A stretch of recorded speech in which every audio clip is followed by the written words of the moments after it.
Thanks, Ron. Just now we had a fantastic keynote about how to protect the data privacy from legal perspective. Now in this session, I'm going to introduce how AWS transforms responsible AI, specifically data privacy and data security in this session from theory into practice. So my name is Sherry Ding, a senior AI ML specialist solutions architect at AWS. I mainly work with our federal customers on their AI ML workload on the AWS.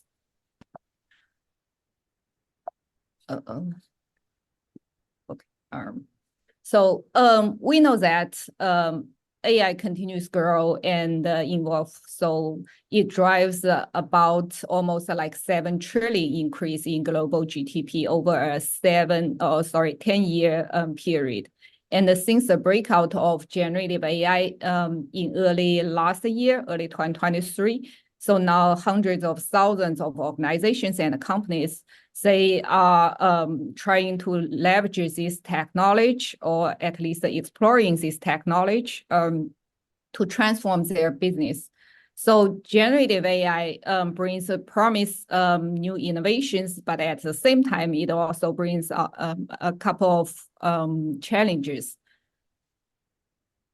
And one of the challenges is that with the growth of generative AI, we have to use this technology responsibly.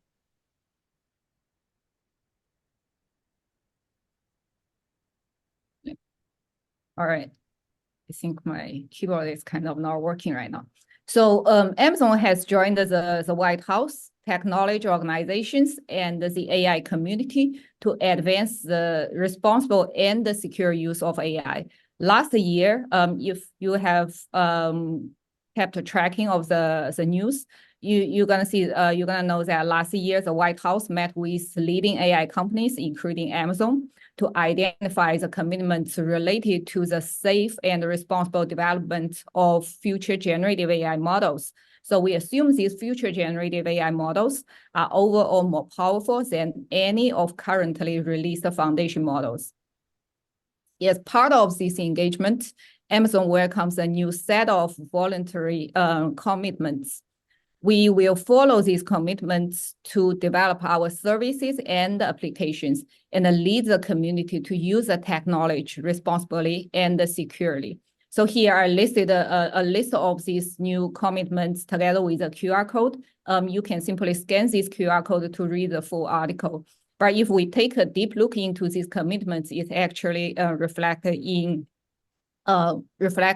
with 4 new risks concerns related to generative AI. The first one is about veracity, right? A simple example is the model hallucinations. So the model itself, the generative AI model itself, it has some knowledge gap, but it still produce a response that seems right. But if you look into the response, you're gonna see the answers actually not correct. And the second one is about the toxicity and the safety. So how can we make sure that there's no harmful speech, there's no bias response, and how the content used by the generative AI or produced by the generative AI is safe for certain user group, for example, for kids. And the third one is about how can we protect the intellectual property of an individual, of a company. So our keynote specifically addresses this as well. And the last one is about the data privacy that actually we concerns across all AI systems. And Amazon Scholar unpacked all these challenges in an Amazon Science blog. So you can scan the QR code to dig in further about all these 4 new risks and concerns specifically brought by generative AI. If we put these emerging risks and concerns into traditional responsible AI considerations, so now we get the traditional responsible AI considerations, including like model fairness, model explainability, the system's transparency, and the system's controllability, as well as end-to-end governance and so on. So after we put the generative AI's new considerations and the risks into this responsible AI consideration, then we get a new set of responsible AI considerations related to generative AI. In this session, I'm gonna just focus on the privacy and the security piece of these responsible AI consideration sets. First question, are privacy and the security equal? A lot of people think that privacy equals to security. This is one of the common misconceptions. So people think that as long as they maintaining the security controls in an environment, it ensures the privacy requirements are also met. Sometimes we refer this approach as privacy as security approach, but the security is a necessary but not the only requirement for privacy. So security is a protection of all data from unauthorized access, changes, and a lack of availability, while the privacy leverages the security technologies, but it is focused on the unauthorized collection, use, and the disclosure of information that is identifiable to a person.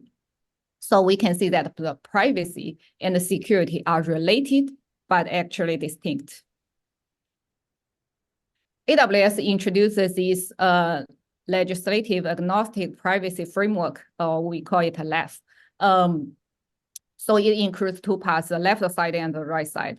Left side is those core privacy principles that drive control set development, privacy risk management, and privacy governance across the people, technology, and process. And it is a holistic approach to privacy regardless of the legislation. And it can be broken down into organizational principles as well as engineering principles. So all those principles marked with the green color are engineering principles, and the principles in white color are organizational principles.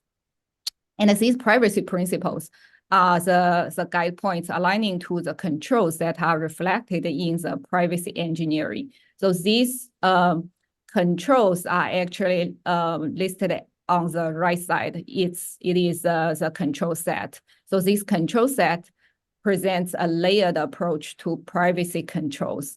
And we have a current derived control set of over 200 controls across the directive, preventative, detective, and responsive. So let's first take a look at those the security control examples that we can apply to all those privacy principles related to engineering. So let's say for data minimization, you can consider do data encryption with KMS, right? You can do a service control policies to do a data-centric design. And we can also use the federated role access to control the disclosure. And for the continuous supervision, we can consider use centralized logging and centralized monitoring. So this is about the security controls that we can apply to these privacy principles. Then how about the privacy side?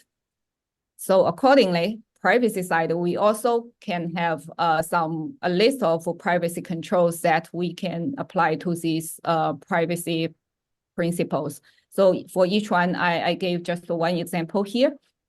So for data minimization, we can use the PI masking, and we can restrict the geolocation to do a data-centric design of your application. And for the disclosure control, you can consider using Amazon IAM Access Analyzer.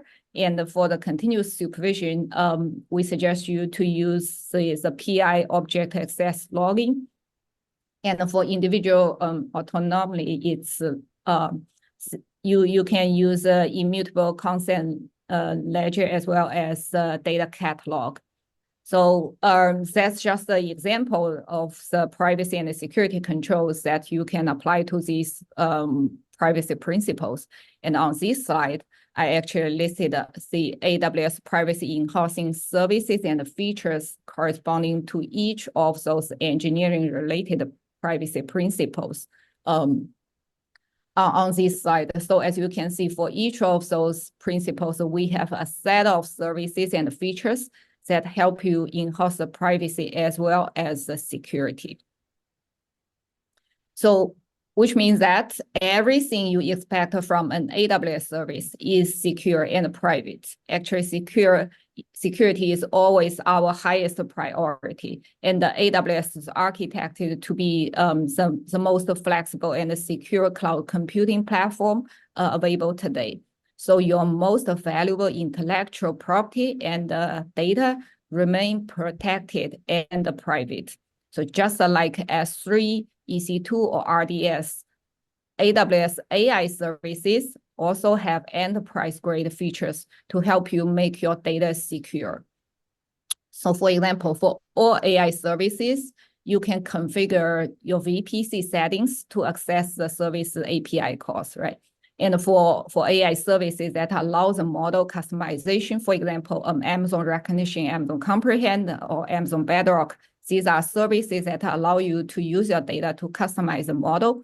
So for these services, your fine-tuning data is kept in a secure manner, and we ensure that all data is encrypted. We are not going to use your data to improve our model or share your data with third-party partners.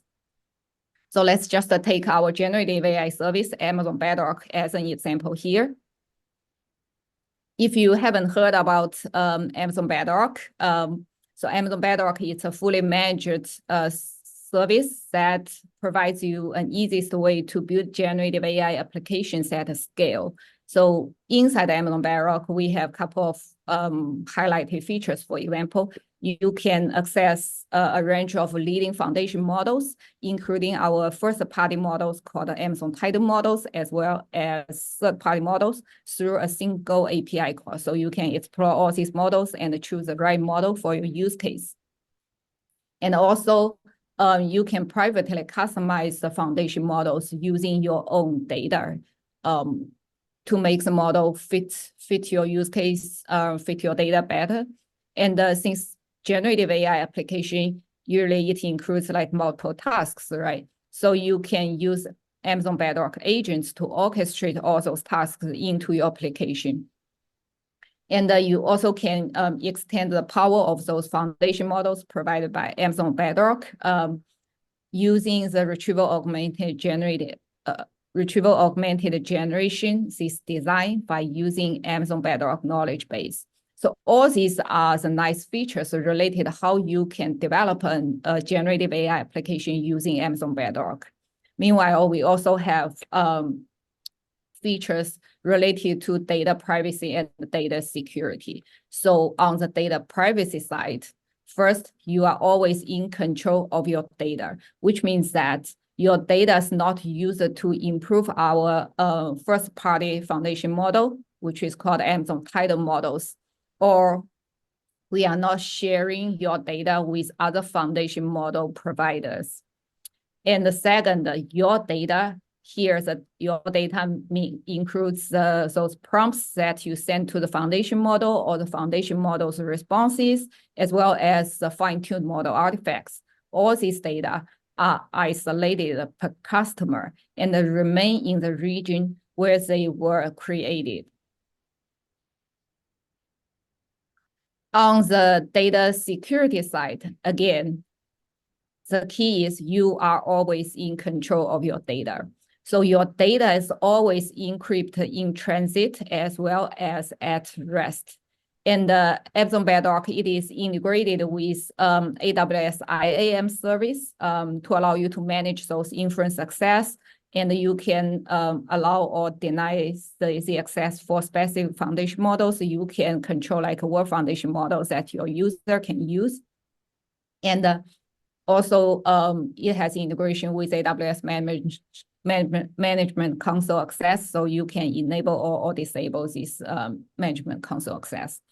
And Amazon Bedrock has the integration with AWS Cloud Trial to allow you to monitor all API activities, so you can know like which user called which model by the API. Next, it's about the fine-tuned models, right? The fine-tuned models, they are always encrypted and stored using customer's KMS key. So which means that only you have the access to your customized model. How you doing? Good. How are you? Sorry. I think someone had their mic on and wasn't muted. Keep going, Sherry. Oh, okay. I saw there's a question. And at the last reInvent, we launched a new feature called Guardrails for Amazon Bedrock. So this new feature also addresses some of those responsible AI considerations. So it's a feature that allows you to easily configure those harmful content filtering based on your organization's responsible AI policies. And this guardrail can be applied to any foundation model in Bedrock as well as Bedrock agents.